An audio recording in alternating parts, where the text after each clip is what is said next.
All right, I'm so pleased that we have visiting us via Zoom, Leila Roberts, who's an incredible human being, director of the North Coast Business Development Center since 2016, and has brought. Leila believes thriving small independent businesses are at the heart of our economy and the key to our prosperity.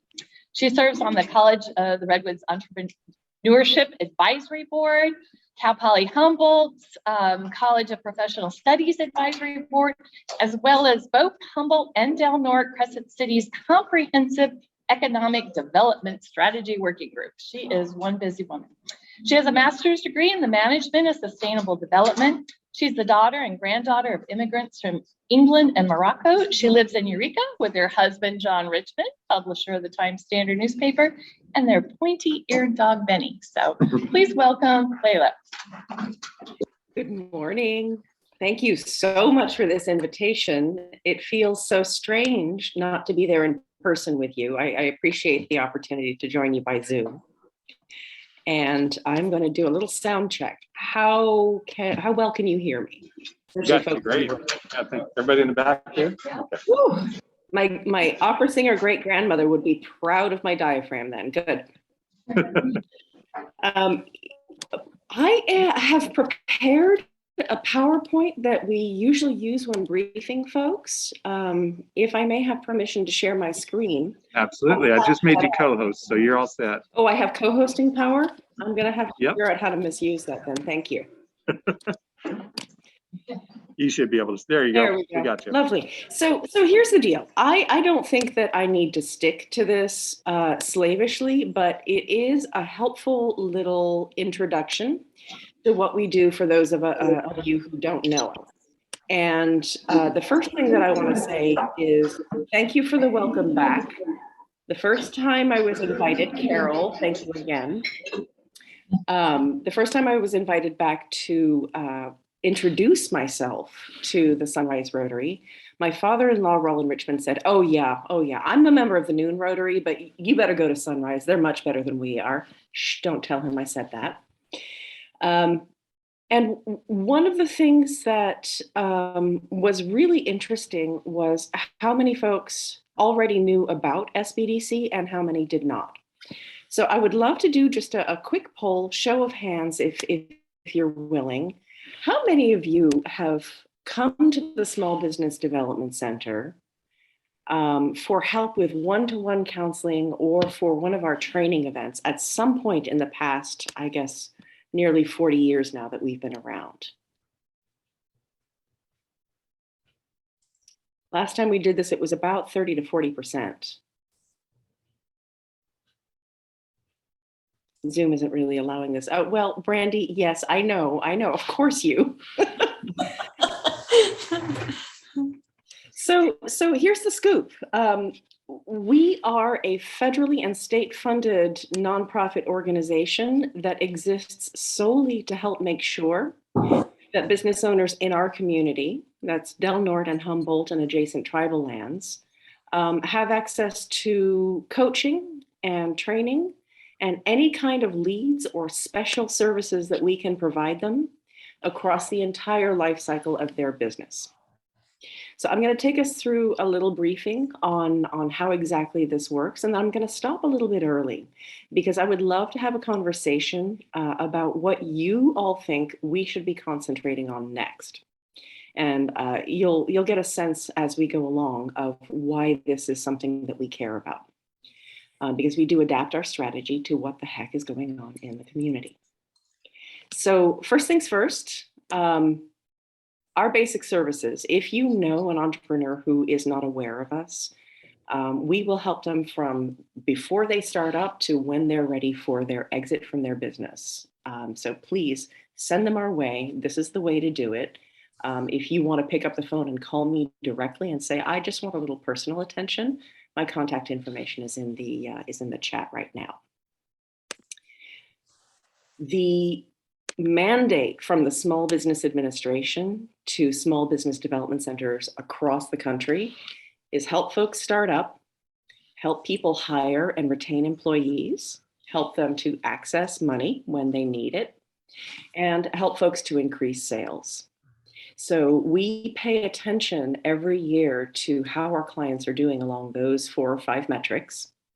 And one of the things that I hope you're picking up as you look at those figures is that the pandemic, as you can imagine, created I think the technical term is a crap ton more activity for our center as we were helping clients to respond to the crisis, because these are numbers from 2020 and 2021. And this also means then that we were seeing almost twice as many clients in the past federal fiscal year as normal. And if you take a look at what the COVID-19 response looked like, you'll see that a vast majority of the clients who walked in our doors over the past couple of years were coming in to say, how do I access some of this pandemic financing? How do I adapt my business in order to serve under these shutdowns and under these restrictions and keep my people safe, customers and employees alike? How do I survive? What can I do to cut expenses? What can I do to maximize my potential revenue? And honestly, what I think is absolutely fascinating is we had, starting in July of 2021, an incredible spike of people walking in the door saying, well, I'm ready to start a business. This pandemic has really shifted my thinking and I want to become an entrepreneur. And when you think about when you want to send someone our way or when you want to walk in the door, I'd love you to consider that we are structured to support you across the entire range of your business life cycle.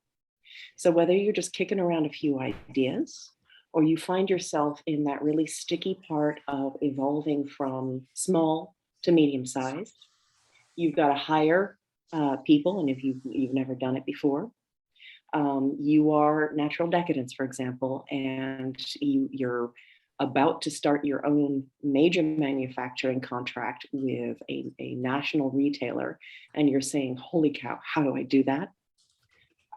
You're really, really interested in selling your business and moving on to whatever is your next stage of life.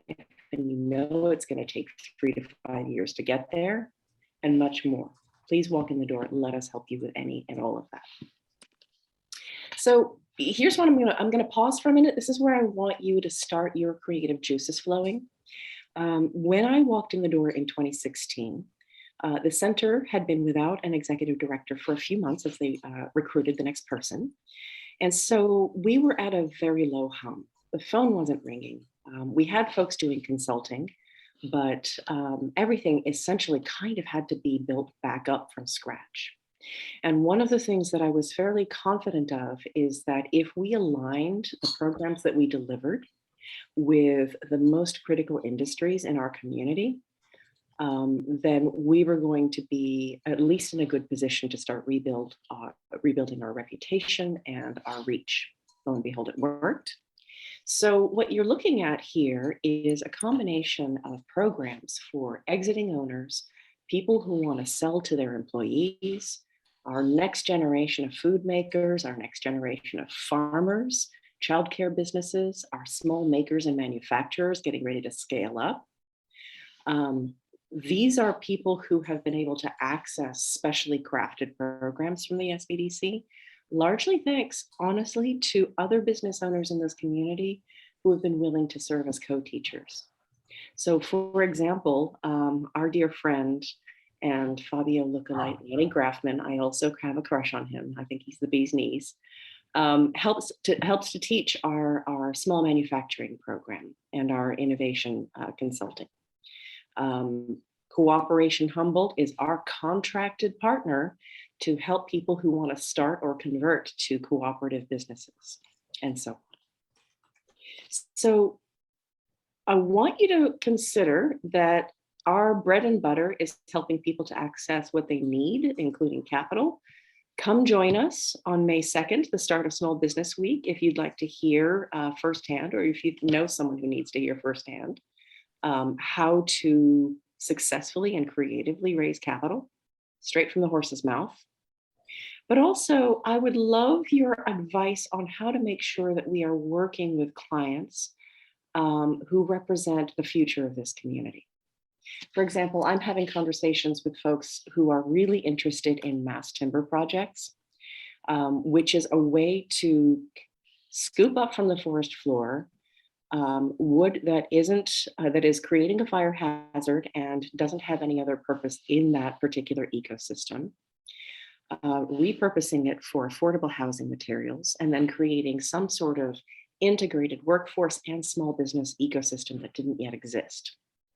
Really interested in what we're going to do in this community to make sure that our offshore wind project includes a community benefits agreement that has our small business ecosystem and our local employees and our local students from Cal Poly and College of the Redwoods getting cycled through to provide services, to learn how to be the engineers that keep that offshore wind project working, and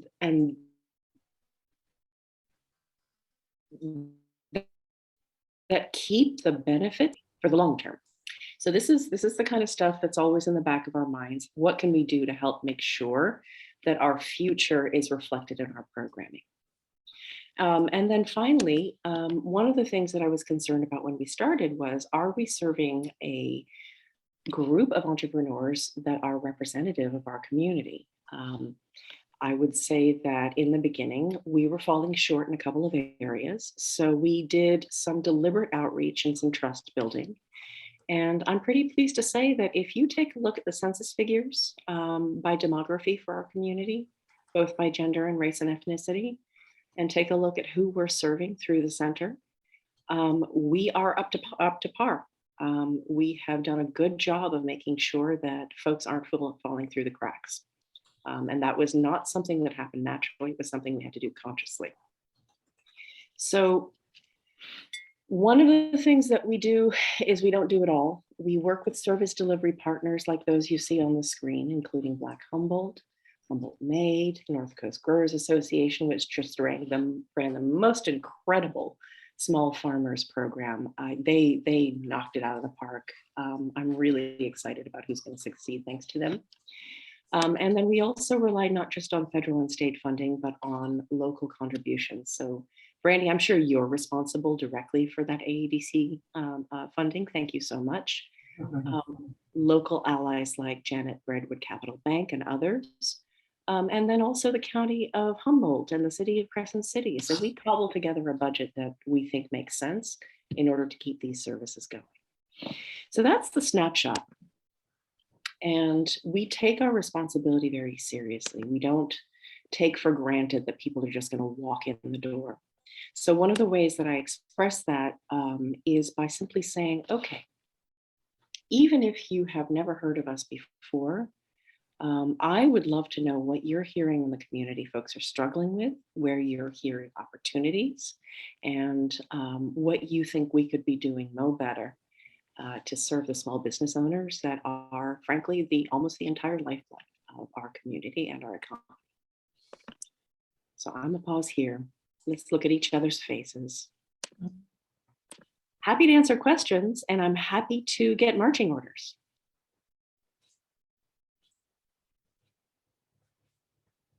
You're muted.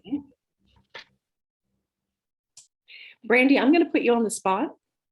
You ready for it? Okay, Leila. I would love to hear from either your perspective as a small business owner yourself, or from the perspective of a partner in serving small businesses through AEDC. What advice or marching orders you might give us. Go ahead and take first stab, and that will smooth the path for others. Well, I hope I can be helpful. Well, I was starting to put in the chat that SBDC is a great resource for businesses at any stage of the business. And I have taken advantage of that through the last 20 years, is going in, needing counseling to navigate when things kind of like emptied out in 2008, helping rewrite my business plan. And as she says, I'm kind of partnered with them. I've been helping with some educational presentations to some other business owners on how to take photos for their business. Help me do my job. But anyway, I don't know if I'm giving you marching orders, but I definitely can give a lot of accolades. And here at AEDC, when there is somebody that is calling from out of our servicing area, I do let them know that SBDC is a point place, and that's where I direct them, and always say that that's a great resource for any of your business needs. So I don't know if that's helpful for you.